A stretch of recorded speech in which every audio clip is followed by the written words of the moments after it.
Amitabh sir, one nation आ रही हूँ sir, one nation one elections पर सवाल खड़े कर रहा है विपक्ष। क्या इससे किसी को दिक्कत हो सकती है? प्रधानमंत्री बार बार कह रहे हैं कि भाई इससे विकास का काम होगा, अगर एक साथ चुनाव हो जाएंगे तो हम फोकस जनता पर कर सकते हैं।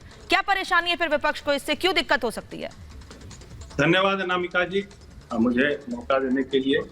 सबसे पहली चीज तो वन नेशन वन इलेक्शन और उसके साथ साथ आपकी इस पूरी परिचर्चा में जो राजनीतिक बहसबाजी हुई उस दो अलग अलग चीजें हैं। मैं सिर्फ स्पेसिफिक उसी पे बात करूंगा। देखिए, एक पूरे देश में 1947 में जब देश आजाद हुआ, स्वतंत्र हुआ, तो उसके बाद यही व्यवस्था थी, वन नेशन वन इलेक्शन।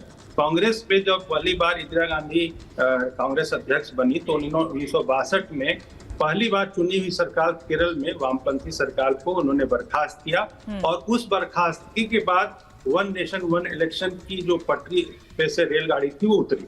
और वो जब सारे चुनाव आम चुनाव साथ में होते थे तो उसमें से केरल जो है वो सबसे पहले फूटा। मार्क्सवादियों की सरकार इंदिरा जी ने पहली बार गिराई और अपना रंग दिखाया। अब ये इतिहास हो। अब मैं बात करता हूँ वन इलेक्शन वन नेशन के बारे में कि आज की डेट में 4,500 करोड़ रुपए का खर्च आया देश के राजस्व पे पिछले चुनाव में। अब 4,500 करोड़ रुपया कोई छोटी मोटी रकम नहीं होती, वो रकम तो खर्च होनी ही है।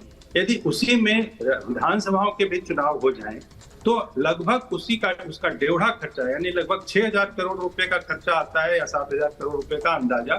और विभिन्न विधानसभाओं के चुनाव में वो सीधा बचत होगी और वो जो बचत होगी राष्ट्रीय राजस्व की होगी, उससे वो देश की जनता का कल्याण होगा। सर मैं आप बड़ी अच्छी बात कर, मैं रोकना नहीं चाहती, लेकिन एक चीज समझना चाह रही हूँ। विपक्ष एक डर ये दिखा रहा है, वो ये कह रहा है कि स्थानीय मुद्दे कहीं खो जाएंगे, क्षेत्रीय पार्टियों का अस्तित्व गुम हो जाएगा, ऐसा है क्या? देखिए, मायोपिया एक रोग है, आंखों का दोष है। वो कई बार दृष्टि दोष में कुछ चीजें नहीं दिखती हैं, वो सिलेक्टिव।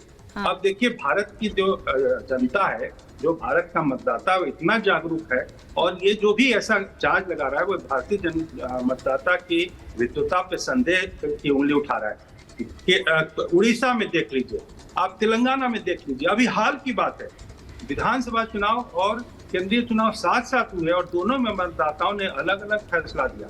आप लोगों को इतनी शर्म नहीं आती कि आप भारतीय मतदाता को इतना शॉर्ट साइटेड समझते हैं, इतना मूर्ख समझते हैं? एक बात समझिए कि देश का हित किसमें है, चाहे वो आप विपक्ष में हो या पक्ष में हो। मैं एक भारत के नागरिक के नाते को आप लोगों से विनती करता हूं कि कम से कम देश के बारे में तो सोचो। नाम रख देने से इंडिया, आप भारत के प्रतिनिधि नहीं हो पा रहे हैं। अनामिका जी, मुझे इसके बाद का मतलब है। और एक अंतिम बात अनामिका जी, ये अभी तक मैं इनकी चर्चा को राजनीतिक सुन रहा था, मुझे हंसी आ रही थी। हम 60% प्रतिनिधित्व करते हैं, 55% करते हैं। देखिए, मोटी बात है, मैं अक्सर कहता हूँ कि अंक गणित यानी कि जो सिंपल अरिथमेटिक और पॉलिटिकल अरिथमेटिक दोनों दो चीजें हैं। आप 2 + 2 4 करते हैं सिंपल अरिथमेटिक में, लेकिन पॉलिटिकल अरिथमेटिक मतलब अजीज जी, अमिताभ सर रोक रही हूँ और भी गेस्ट में उनसे रिएक्शन ले लो, फिर वापस आपके पास आऊंगी। मतलब